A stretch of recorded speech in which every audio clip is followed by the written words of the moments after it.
This channel does not promote any violence, harmful, or illegal activities. All content provided by this channel is meant for an educational and information purpose only. বাংলাদেশের উত্তপ্ত পরিস্থিতি আর এই আবহে আমরা বারবার দেখেছি সরব হয়েছেন লেখিকা তসলিমা নাসরিন। আবারও তিনি একটি ভিডিও পোস্ট করে আবারও সরব হয়েছেন বাংলাদেশের পরিস্থিতি নিয়ে আবারও বিস্ফোরক ভিডিও পোস্ট করলেন লেখিকা তসলিমা নাসরিন। আবারও তিনি সরব হলেন। জামাত ইসলামীর সদস্যরা বাংলাদেশে বাড়ি বাড়ি গিয়ে কোরআনের আইন বলবৎ হবে বলে জানাচ্ছে। সেই ভিডিও পোস্ট করলেন লেখিকা তসলিমা নাসরিন। আমরা আপনাদের কাছে আল্লাহর ওই দাওয়াতকে খুশিয়ে দেওয়ার চেষ্টা করতেছি যে আল্লাহ লাহুল খলক আলাম, সৃষ্টি যার আইন চলবে তার। আমরা যেহেতু সবাই মুসলিম পরিবারের সন্তান, আগামী দিনে সেই শান্তির মূল যে বার্তা আল পবিত্র কোরআনুল কারীম, আমরা এই কোরআনটাকে রাষ্ট্রের সর্বোচ্চ মহলে আমরা কোরআনী আইন চালু করতে চাই। লেখিকা তসলিমা নাসরিন আবারও সরব হয়েছেন। বারবার তিনি সরব হয়েছেন বাংলাদেশের পরিস্থিতি নিয়ে। আমরা কথা বলবো, আমাদের সঙ্গে টেলিফোন লাইনে রয়েছে আমাদের প্রতিনিধি সুচারু মিত্র। সুচারু, আবারও তো বিস্ফোরক ভিডিও পোস্ট করলেন তসলিমা নাসরিন। দেখো, প্রথম থেকেই লেখিকা তসলিমা নাসরিন বাংলাদেশের পরিস্থিতি নিয়ে তিনি কিন্তু বারে বারে সরব হচ্ছেন এবং তিনি একটা কথা বলেছেন যে রাজনৈতিক দল আসে যায় কিন্তু বাংলাদেশের পরিস্থিতির পরিবর্তন হয় না। ফলে তিনি কোনো শেখ হাসিনা পন্থীও নন, তিনি ইউনূস পন্থীও নন। ফলে তিনি বারবার যে নিউট্রাল ইমেজটাকে তুলে ধরে এটা বলছেন যে সেখানে একটা সম্প্রদায়ের ওপর অত্যাচার চলেছে এবং সেটা সংখ্যালঘু হিন্দুদের কথাই তসলিমা নাসরিন বারে বারে বোঝাতে চাইছেন।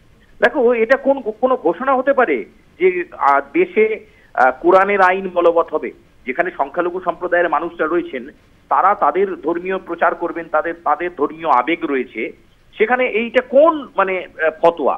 এর আগে একটা ফতোয়া দেখা গেল যে নামাজ পড়ার সময় দোকানের সামনে পর্দা লাগিয়ে দেবেন, মেয়েরা দোকানে কিনতে আসলে তাদেরকে বুঝিয়ে সুঝিয়ে বাড়ি পাঠিয়ে দেবেন।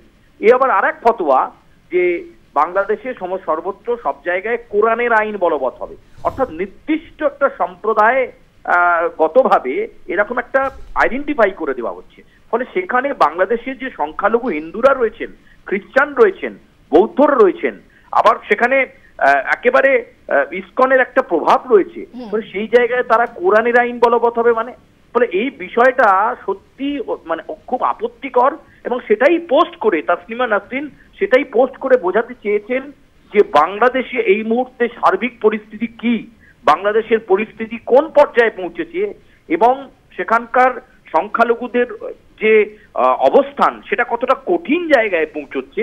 দেখো, এইভাবে মাইকিং এ প্রচার এবং মাইকিং এ বলা হচ্ছে গোটা দেশে কোরআনের আইন বলবৎ হবে, তাহলে যে সংবিধানে বলা রয়েছে, যে দেশের সংবিধানের 41 এবং 12 নম্বর ধারাতে বলা রয়েছে সংখ্যালঘু সম্প্রদায়ের প্রতি সম শ্রদ্ধা রাখতে হবে, তাদের ধর্মীয় প্রচার বা আবেগে কোনো আঘাত না লাগে সেটা দেখতে হবে, সেই সংবিধান কি ভুলে গেলেন ডক্টর ইউনূস এবং তার নেতৃত্বাধীন সরকার?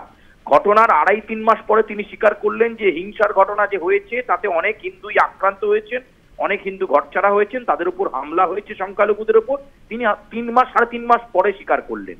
এখন আবার এই যে ফতোয়া হচ্ছে, মানে এর পেছনে কারা রয়েছেন? অনেকে কিন্তু এর পেছনে যোগ দেখছেন হিজবুল তাহরির বা বিভিন্ন বিচ্ছিন্নতাবাদী সংগঠন যারা বাংলাদেশকে এই মুহূর্তে কন্ট্রোল করছে এবং তারা এই নিয়ন্ত্রণের নামে বিভিন্ন ক্ষেত্রে এই ইসলামিক কিছু ধারাকে ঢুকিয়ে দিচ্ছেন।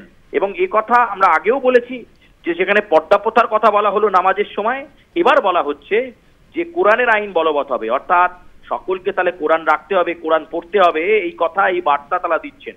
ফলে একটা ধর্মান্তকরণের পরিস্থিতি তৈরি যে হচ্ছে সেটাই কিন্তু তসলিমা নাসরিনের মতো লেখিকা সোশ্যাল মিডিয়াতে বারে বারে পোস্ট করছেন, কখনো ভিডিও কন্টেন্টের আকারে, কখনো তিনি তার লেখনির মাধ্যমে তুলে ধরছেন, কিন্তু ক্রমাগত বাংলাদেশের সার্বিক পরিস্থিতির কোনো পরিবর্তন নেই। যেখানে ফরাদ মাজার বলছেন চিন্ময় কৃষ্ণ দাস ব্রহ্মচারী কোনো রাষ্ট্রদ্রোহিতার কাজ করেননি, তাকে ছেড়ে দেওয়া উচিত এবং এটা খুব খারাপ মেসেজ যাচ্ছে বাংলাদেশ সম্পর্কে অন্যান্য দেশে। তারপরে দেখা যাচ্ছে চিন্ময় কৃষ্ণ দাস ব্রহ্মচারীর জামিন তো দুরস্ত, তার অনুগামী যারা তাদেরকে একটার পর একটা মামলা দিয়ে যাওয়া হচ্ছে, একটার পর একটা মিথ্যা মামলায় ফাঁসানো হচ্ছে এবং কেউ হয়তো পলাতক রয়েছেন, কেউ আত্মগোপনে রয়েছেন, কেউ কারাগারেই নিক্ষেপ রয়েছেন।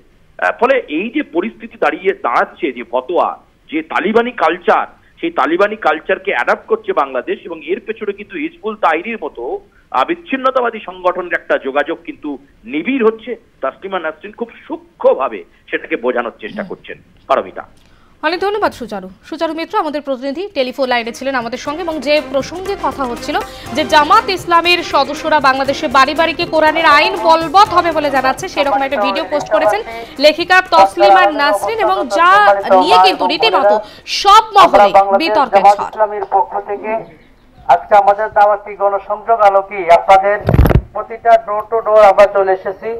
আমরা আপনাদের কাছে আল্লাহর ওই দাওয়াতকে খুশিয়ে দেওয়ার চেষ্টা করতেছি যে আল্লাহ লাহুল খলক ওয়াল আমর, সৃষ্টি যার আইন চলবে তার।